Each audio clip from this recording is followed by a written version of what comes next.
Ladies and gentlemen, greetings and welcome to this new format, a little bit more casual than usual. I realized that there was a lot of movie I wanted to talk about, but I couldn't because, you know, they were still in the theater, they were still going. So anyway, I decided just to shoot myself. Wait, what?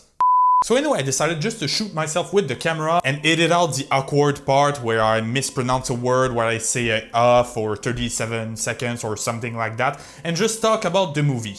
And today we're starting with the latest Marvel movie, Shang-Chi and the Legend of the Ten Rings. So honestly, Shang-Chi, I had a little bit of a bias by going to see it. In between Age of Ultron and Endgame, I felt that there was some kind of ceiling level that the Marvel movie had reached. Which means that they would be this good and lower, but they would never go out of the ceiling. Something like Shang-Chi happens sometimes, and I'm so glad I was wrong. The point with Shang-Chi is, it is what I like to call a C-list character, which is a character that you know if you're a fan of this universe or this type of universe, this type of character, etc. So I was really not expecting miracles. In fact, I went to see Shang-Chi just because the Mandarin is among my favorite Marvel villain. He's my third favorite Marvel villain, actually. Plus, I love Iron Man, and the Mandarin is Iron Man's arch nemesis, so I went to see it just because I love Marvel, I love the Mandarin, etc. But then, I was really surprised.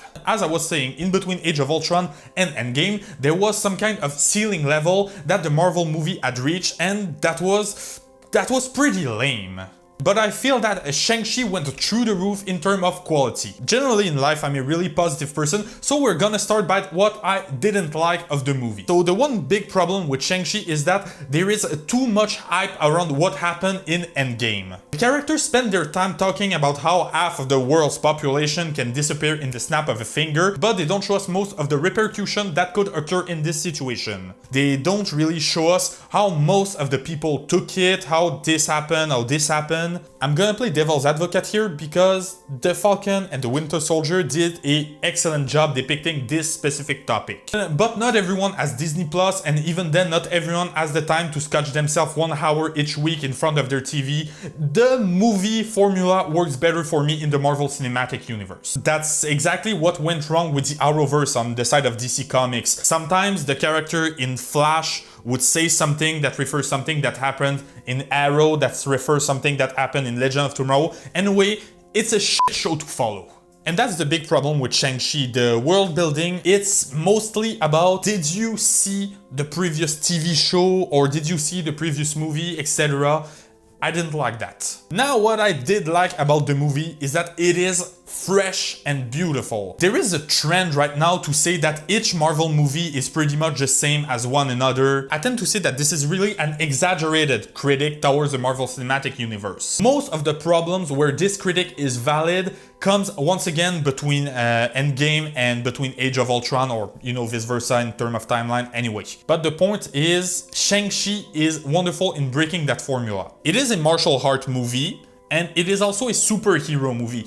We like a little bit of martial art in this martial art movie because at some point it becomes really Marvelized with all these big explosions, this big CGI, and I have nothing against CGI, that's not the issue. It's just that we're not in a traditional martial art movie. We're mainly in a superhero movie with a character who can do martial art, but the movie still is written for a martial art movie and then being a superhero movie, in my opinion. But that said, the martial art part, all the fight, etc., very well choreographed.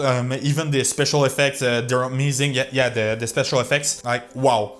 Up until now, I thought Aquaman was my pick for the most beautiful superhero movie I've seen in terms of special effect, in terms of chromatic effect, in terms of camera shot, etc. Now I think I'm ready to crown Shang-Chi and the Legend of the Ten Rings as the most beautiful superhero movie in terms of visuals. Plus, the movie feels fresh, the characters are all very well written, and what I especially liked is the fact that Shang-Chi's father, the Mandarin, well, he's a good guy deep down. The problem with that generally, if you've seen my review of Treasure Planet, is the fact that sometimes when you take the antagonist and make him good at some point in the movie, you need a new antagonist, and usually the new antagonist ends up sucking because the movie is not written for them being the antagonist. But in terms of Shang-Chi, you do understand that the final battle is not between Shang-Chi and his dad because his dad is evil or because the other one is good, etc.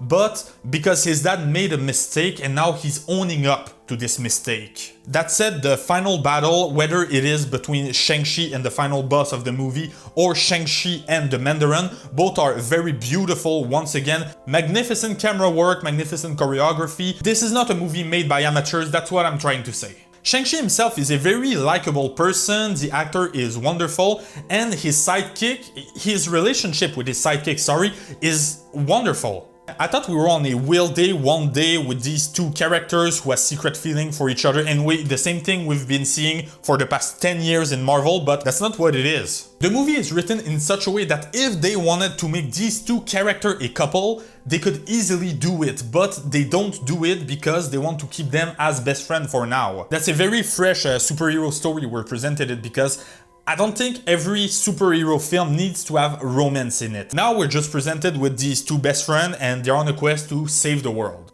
So on that note, we're gonna end here, but Shang-Chi, wonderful story, very beautiful movie, good martial art movie, excellent superhero movie, very well written protagonist, lacks a bit in world building, but that's forgivable when we're presented to the other qualities of the movie. If you haven't seen it yet, I strongly recommend you doing so. On that note, I'm gonna leave you here, and as always, thanks for watching.